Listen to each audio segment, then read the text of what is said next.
നമസ്കാരം. പ്രവാസി മലയാളിയിലേക്ക് സ്വാഗതം. ഏറെ സങ്കടകരമായ ഒരു വാർത്തയാണ് ഇപ്പോൾ പുറത്തു വരുന്നത്.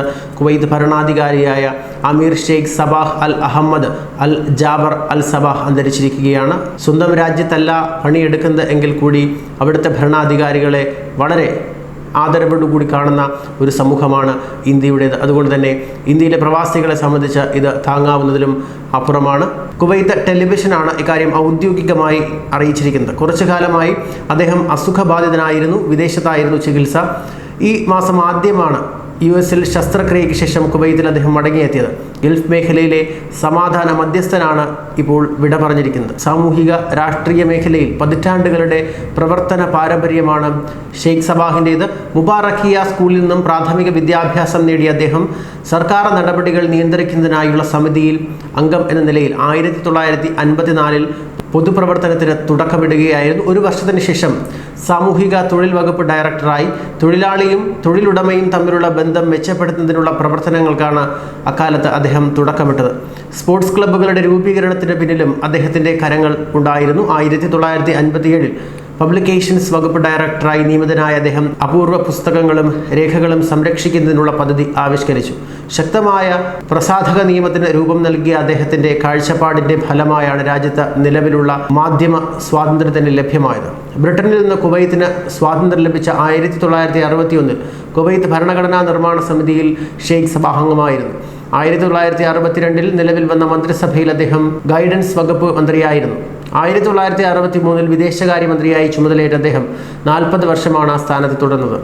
ലോകത്ത് ഏറ്റവും കൂടുതൽ കാലം വിദേശകാര്യമന്ത്രി പദവി വഹിച്ച വ്യക്തി എന്ന സ്ഥാനവും ഷെയ്ഖ് സബാഹ് അൽ അഹമ്മദ് അൽ ജാബർ അൽ സബാഹിന് സ്വന്തമാണ്. വിദേശകാര്യമന്ത്രി സ്ഥാനം ലോകരാജ്യങ്ങളിലെ നേതാക്കളുമായി ഷെയ്ഖ് സബാഹിനെ കൂടുതൽ അടുപ്പിക്കുകയായിരുന്നു. കുവൈത്തുമായി ബന്ധപ്പെട്ട് രാജ്യാന്തര തലത്തിൽ നിരവധി വേദികളിൽ അദ്ദേഹം സജീവ സാന്നിധ്യമായിരുന്നു.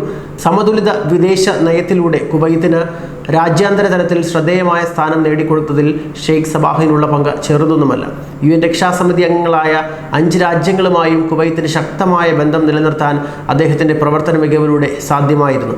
അധിനിവേശ കാലത്ത് കുവൈത്തിന് മോചനം സാധ്യമാക്കും വിധം നയതന്ത്ര പ്രവർത്തനങ്ങൾക്ക് വേഗം കൈവരുത്താനായതും ലോക നേതാക്കളുമായുള്ള ഷെയ്ഖ് സബാഹിനുള്ള അടുത്ത ബന്ധം തന്നെയായിരുന്നു.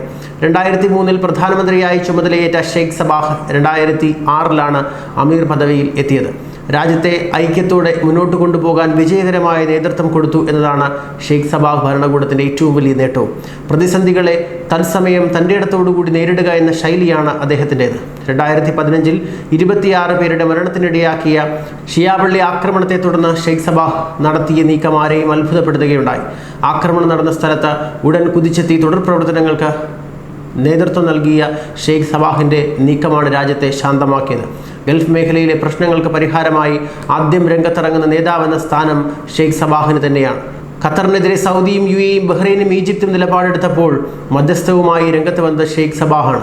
പ്രശ്നരഹിത രാജ്യം, പ്രശ്നങ്ങളില്ലാത്ത ഗൾഫ്, സമാധാനപൂർണ്ണമായ ലോകം എന്നതാണ് അദ്ദേഹം മുന്നോട്ട് വയ്ക്കുന്ന സന്ദേശം തന്നെ. അതുകൊണ്ട് തന്നെ തീവ്രവാദ പ്രചരണങ്ങളുടെ ശക്തനായ എതിരാളി കൂടിയായാണ് കുവൈത്ത് അമീർ ഷെയ്ഖ് സബാഹ് അൽ അഹമ്മദ് അൽ ജാബർ അൽ സബാഹ് അറിയപ്പെടുന്നത്.